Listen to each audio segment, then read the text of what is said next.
What's up, writers? Today, we are going to be looking at the idea of how we can pursue ideas as we read. And I actually want you to do this before we normally take our first 10 minutes to get our minds into reading. So, before you read on your own, think about this. In the story, Stolen Party, by the end, we might have this idea that the mother is loving and protective. We definitely didn't have that in the beginning.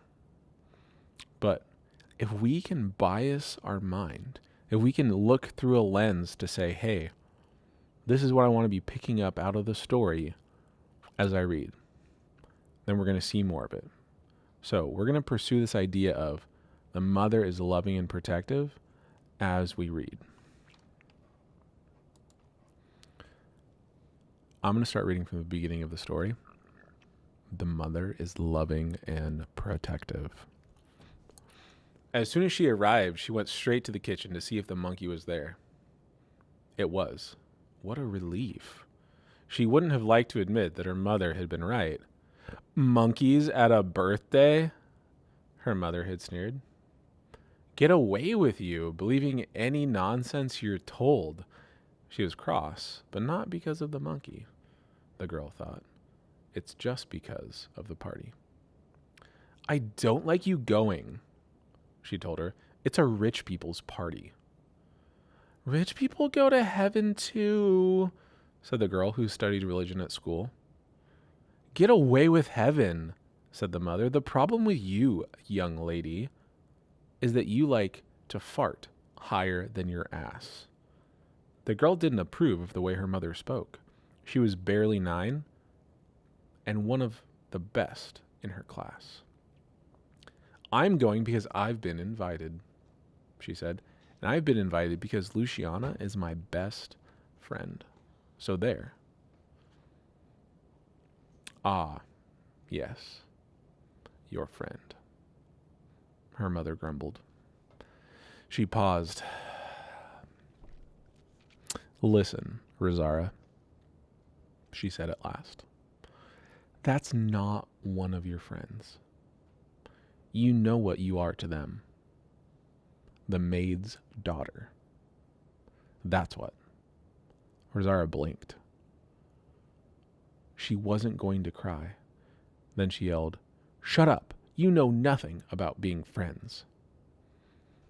So, when we look back at that section and we go, hey, in the beginning, we were kind of shocked by the mother talking to her this way, and we thought the mother was just kind of mean.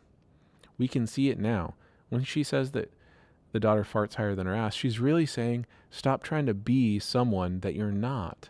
This person that you want to be friends with is above your level. She's saying that you're not going to fit in with them. Don't get yourself hurt. And we see it again down below. Have we ever had an adult tell us, like, hey, we need to have a talk? We know it's going to be a serious talk that it's hard for us to hear, but they're doing it because they think it's best for us. And it's that same way here in the end where she's having that, listen, Rosaura talk. The mother is protective, and she's doing it because she's loving. See, our mind, because we had this idea stuck in it, is different. It's biased in a way that we want it to be as we're rereading here.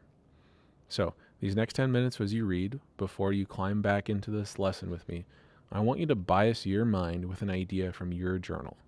Go back and find one of your most recent ideas, and let's pursue it as you read for these next 10.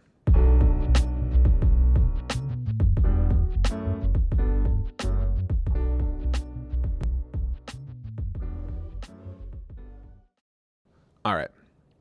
So we're back. You should have already read for 10, and our video's on pause now. We're going to watch a video together that helps us understand where we're going today. The idea is that tree wells, bear with me, are something that, the idea is that tree wells are something that's dangerous. As a skier, it's kind of hard for us to avoid these unless we're skilled. So, instead of just always skiing on a bunny slope, we've become a better skier. And as we become a better skier, we probably want to do some backcountry skiing. But that's something that we have to look out for. So I'm going to shut up because I know nothing about skiing or snowboarding, even though I live in the Pacific Northwest, and I've never done either before. Just listen to this guy telling you all about tree wells. That way, hopefully, you don't die upside down in the snow. Dangers in the backcountry or anytime you're around trees is tree wells. What's a tree well? Well, all these beautiful branches kind of capture and hold the snow, and so it doesn't fall at the base of the tree, leaving thus a big hole, a tree well. And if you're skiing and you happen to fall above the tree well and maybe cartwheel down into it, look what happens. You can go deep, deep, deep, deep. And I'm on my feet. What if you're upside down? How the hell are you gonna get out? Well, good thing I got my shovel team here. Someone grab his arm. What do you do when you're in a tree well? Remain calm. Someone hold on to him. All this snow is gonna come in on top of you, and don't move. Just try to grab a branch, keep your airway clear maybe, and don't pee your pants. And when the gals come in and start trying to shovel me out, what direction are they gonna shovel from? Downhill.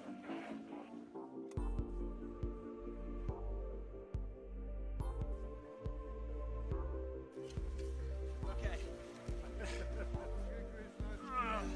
You made it. Woo! Here we go, double team. So no going in tree wells, people.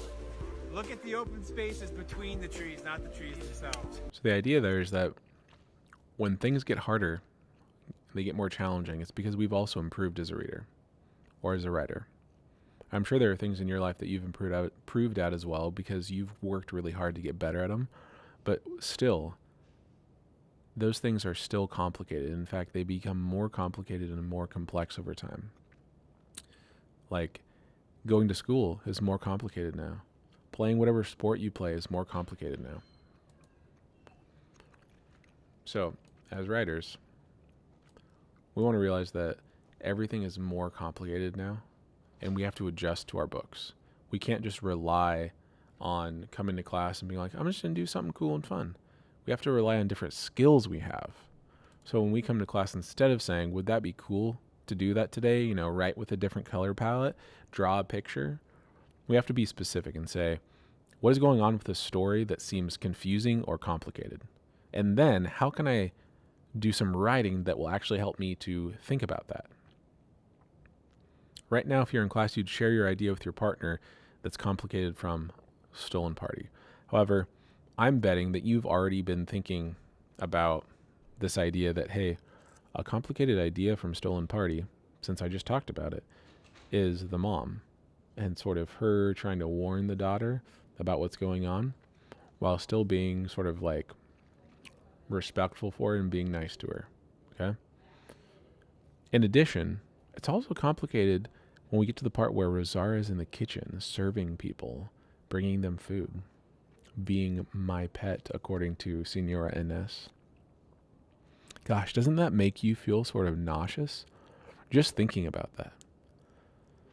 I bet if we went back and found other times that Rosaura was having this going on, we'd say, man, those are some brutal truths that Rosaura is not seeing.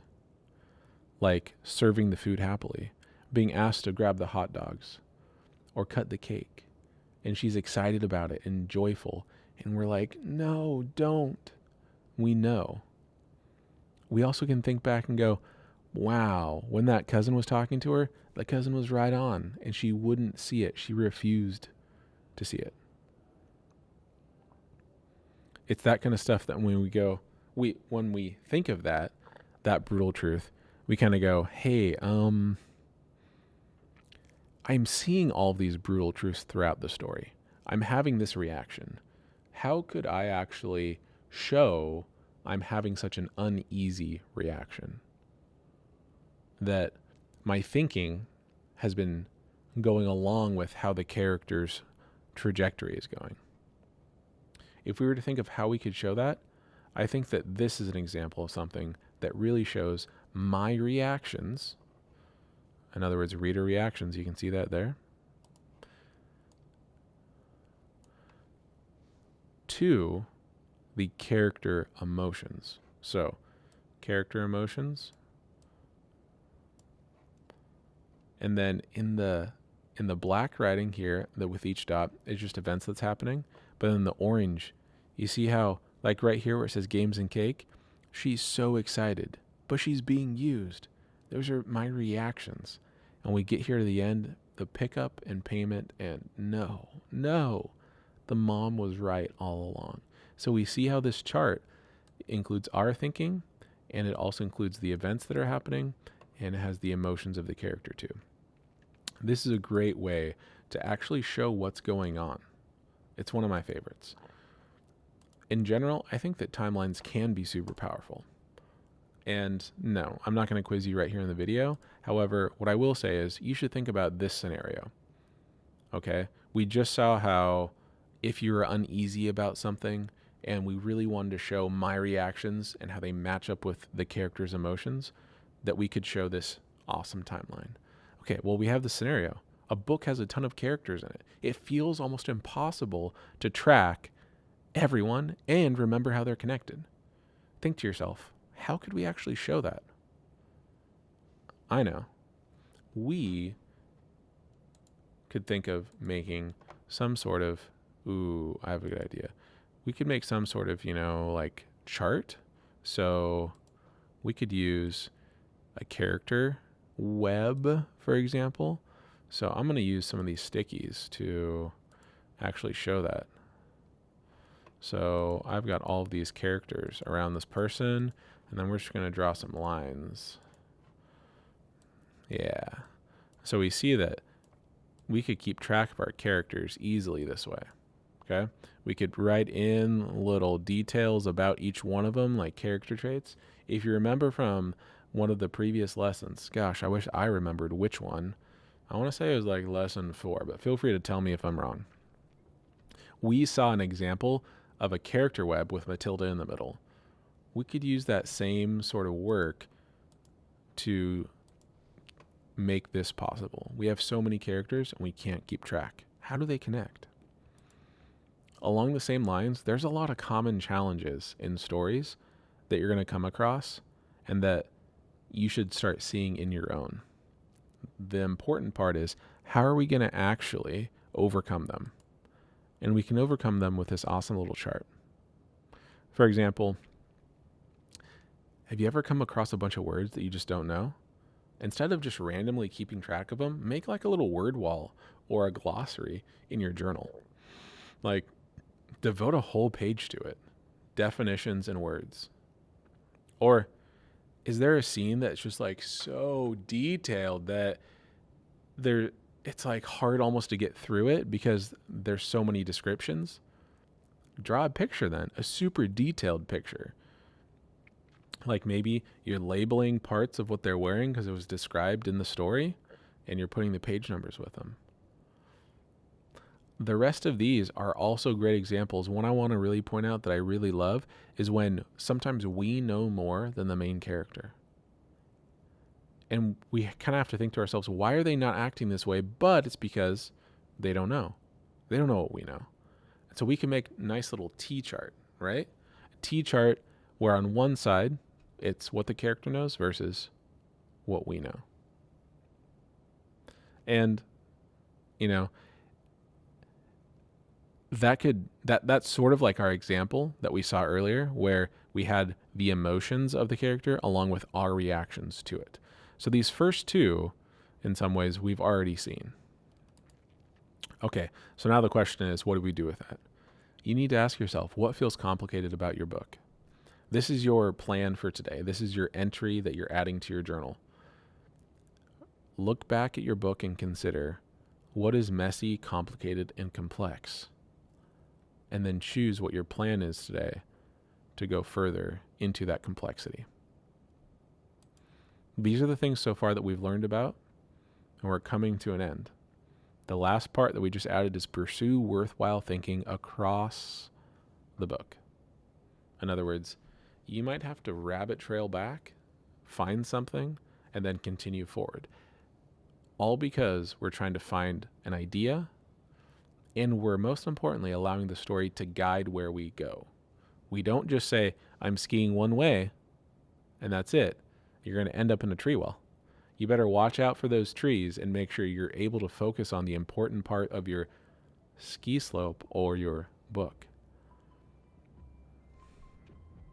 Riders, until I see you next time, happy riding.